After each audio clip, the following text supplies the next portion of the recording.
Улукбек Марипов жана Татарстан премьеринин орун басары кызматташтыкты талкуулады. Өлкөдө бир суткада 379 адамдан коронавирус табылып, 7 бейтап каза болду. Өлкөдө 11-июндан тарта жума намазга уруксат берилет.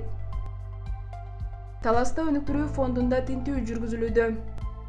Кыргыз курама командасынын 2 футболчусун кийинки беттештерден четтетти. Эртең 9-июнга карата аба ырайы тууралуу маалымат.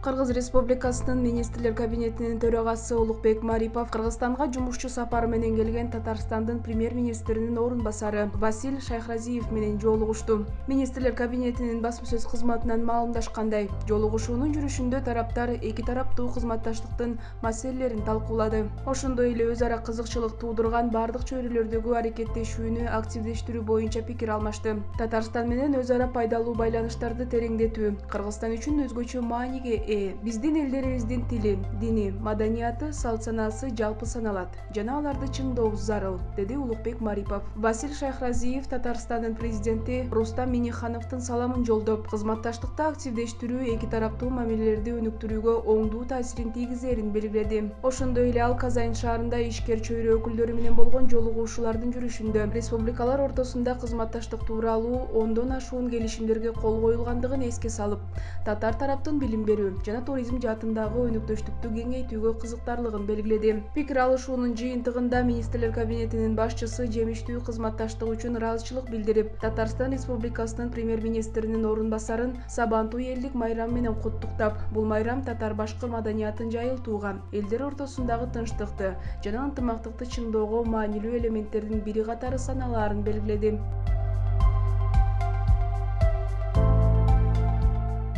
Кыргызстанда 8-июнга карата коронавирус дагы 379 адамдан аныкталды. Бул тууралуу бүгүн брифингде Саламаттык сактоо жана социалдык өнүктүрүү министринин орун басары Жалалидин Рахматуллаев билдирди. Анын айтымында Бишкекте 149, Ош шаарында 50, Чүй облусунда 96, Ош облусунда 32, Талас облусунда 1, Нарын облусунда 5, Ысык Көл облусунда 25, Жалал Абад облусунда 22, Баткен облусунда 9 адамдан илдет табылган. Ал эми бир сутка ичинде 311 адам коронавирустан айыгып чыккан.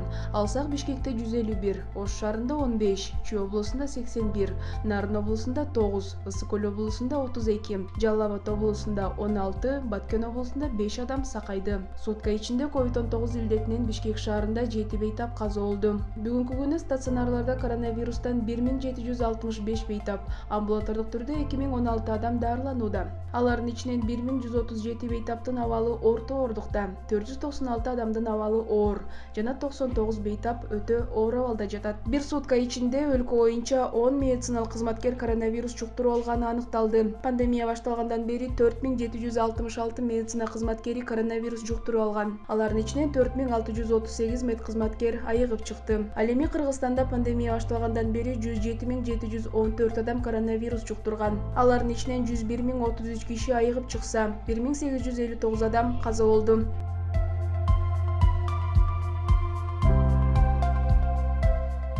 11-июндан тарта жума намазга уруксат берилет. Бул тууралуу муфтияттан билдиришти. Муфтият жума намазга келген жарандарды эпидемиологиялык кырдаалга байланыштуу санитардык эрежелерди так сактоо керектигин эскертет. Талаптар төмөндөгүчө: 5 убак намаз жана жума намазы үчүн мечитке келгендер бет кап тагынып жүрүүсү керек.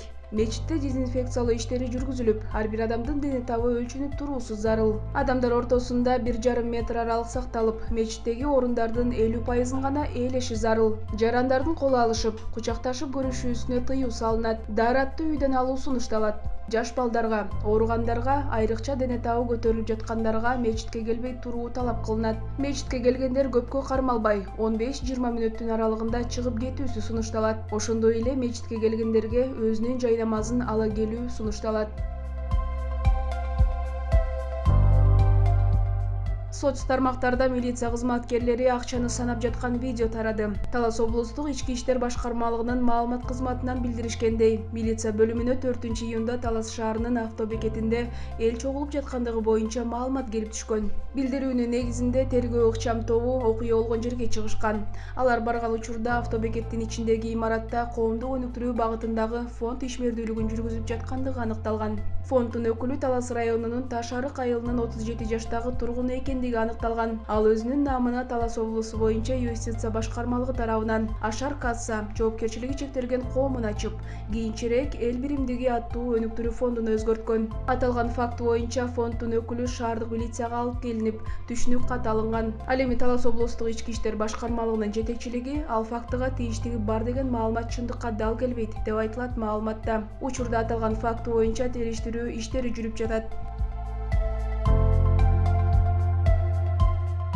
ФИФАнын дисциплинардык комитети кечээ 7-июнь Монголия Кыргызстан футболдук беттешинен кийин улуттук кураманын оюнчулары Тамирлан Козубаев менен Кайрат Жыргалбек уулун Мьянма менен боло турган оюндан четтетти. Бул тууралуу Кыргызстандын футбол союзу билдирди. Маалыматка караганда, Монголия жана 2019-жылы орун алган Тажикстан менен болгон беттеште эки оюнчу тең эскертүү кагазын алган. Андан сырткары оюнчулар Валерий Кичин, Бекжан Сагынбаев, Аваз Откеев, дарбазачылар Валерий Кашуба, Кутман Кадырбеков, Эржан Токотаев, машыктыруучу штаб жана администрация вирус жугузуу күмөнү бар деген шек менен сары тизмеге киргени үчүн кийинки беттештерге чыкпай калышы мүмкүндүгү айтылууда. Бирок айтылып жаткан оюнчулардын биринен да оорунун терс белгилери байкалган эмес. Жагдай боюнча оюн өткөрүп жаткан тарапта түшүндүрмө берген жок. Учурда Кыргызстан футболдук союзунун жетекчилиги уюштуруу комитетине Япониядагы Кыргызстандын өкүлчүлүгүнө кат менен кайрылды. Азырынча алардан так жооп келе элек.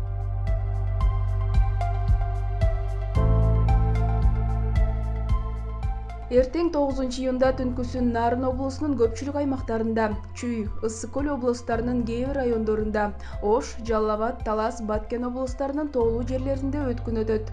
Бул тууралуу Кыргыз гидрометтен билдиришти. Күндүз бардык облустарда жаан-чачын болушу ыктымал. Абанын температурасы Ош, Жалал Абад, Баткен дубандарында түнкүсүн +17, +22, күндүз +31, +36.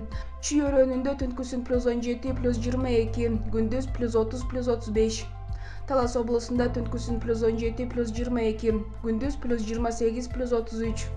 Ысык көл жергесинде түнкүсүн +9, +14, күндүз +19, +24. Нарын облусунда түнкүсүн +7, +12, күндүз +19, +24. Ал эми Бишкек шаарында күндүз өткүн өтүп, күн күркүрөшү мүмкүн. Түнкүсүн +20, +22, күндүз +32, +34 градус болот.